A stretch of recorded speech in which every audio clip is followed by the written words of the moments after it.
Yung chika ngayon.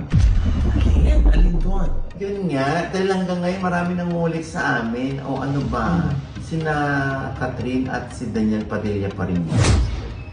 Sa totoo lang, ang mga nakikinig lang naman kami, nagbabasa-basa kami.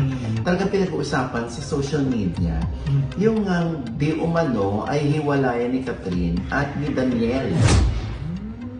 Na ang dahilan daw ay si... Sino? Siyempre hindi naman to confirm. No? Kaya dapat marinig din natin ang panig nila.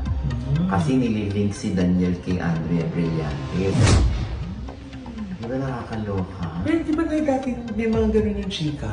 Oo nga, hanggang hindi mamatay-matay. Oh, dalawang tay na yan, te. Ano tayo? Kanina tay. Oo. Nga ngayon, mamatay-matay. Dalawang tay na yan. Naisingit ko talaga yun, ha? Hindi nga.